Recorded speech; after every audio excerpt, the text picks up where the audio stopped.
Балалар, барлығымыз да зер салып суретке қарайық. Суретте нені байқап отырмыз? Өте жақсы, жарайсыздар. Әрине, бұл бұлақтың суреті. Ал бұлақ туралы естігендеріңіз, бұлақты көргендеріңіз бар ма? Бәрекелді, жарайсыздар балалар. Олай болса балалар, бүгінгі сабақтың тақырыбы Райымбек бастауы. Сабағымыздың мақсаты сен мәтіннің тақырыбын және негізгі ойды білдіріп тұрған сөйлемдерді анықтайсың. Ендеше сабағымызға кірісейік. Оқулығымыздың бірінші тапсырмасына қараймыз. Түсініп оқы және бастау сөзінің мағынасын біліп ал.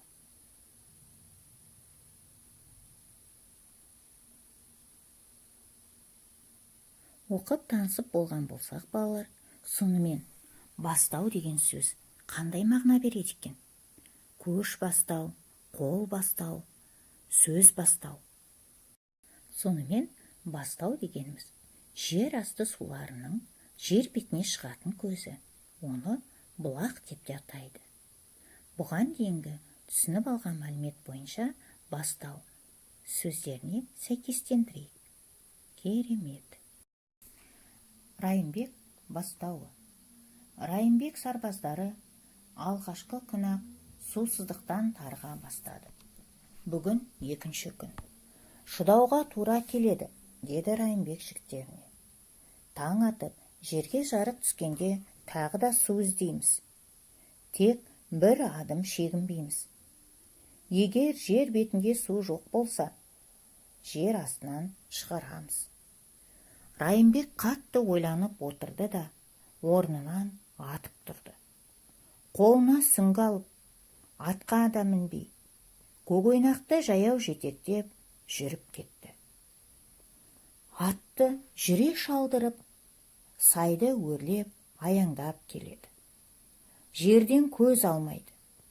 Бір ойпаңдау жерге қарап, кідіріп қалды. Сол араға келгенде көкойнақ та жерден көк тістеп тұрып оқыранып жіберді. Сол жерде бас көтермей, көкті искеп қояды. Райымбектің күтіп келе жатқаны да сол еді. Ат қадалған жердің шөбі басқа шөпте емес, бояуы қанық, қою жасыл, тым балдыр.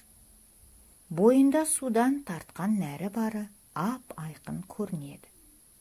Райымбек дәл аяғының астына бойлата сүңгі сұқты да қайта тартып алды.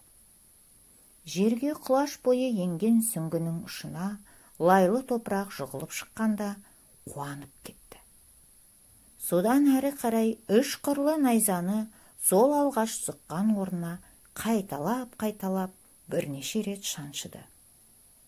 Түйгіштей сұққылап қайта тартып алғанда сүңгі соңынан атқылап су шықты.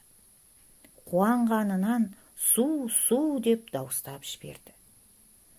Райымбек пен көкойнақтың арқасында шөл далада адам да, ат та суға қанды. Алыс сапардан шаршап, шөлдеп келе жатқан жолаушы болса, өзінің де, көлігінің де сусынын қандыратын мөлдір сулы бастауды сол күннен бастап Райымбек бастауы деп атады. Ендеше балалар, Райымбек батыр туралы не білесің? Райымбек батыр су көзі бар екенін неден аңғарды? Ал осы әңгіме неліктен Райымбек бастауы деп аталды? Басқаша тағы қалай атауға болады? Ойланып көрейік. Сұрақтарға жауап берейік. Бәрекелді. Ендеше балалар, Райымбек Түкеұлы туралы мәліметке зер салайық. 1705 жылы қазіргі Алматы облысы Нарынқол ауданында дүниеге келген, батыр қолбасшы болған. Ұлы жүз Албан ішіндегі Алжан руының Сырымбет тармағынан 1785 жылы дүниеден өткен. Енді балалар, 6-шы тапсырмаға көңіл бөлейік. Мәтіннен бастау сөзіне қатысты тіркестерді тауып, дәптерлеріңізге жазып алыңыз. Жарайсыздар балалар. Енді балалар, оқулығымыздың 7-ші тапсырмасына көңіл бөлерік. Суретке қарап, мәтінге сүйеніп Райымбек Батырға сипаттама беріп көрейік. Оның іс-әрекетіне баға береміз.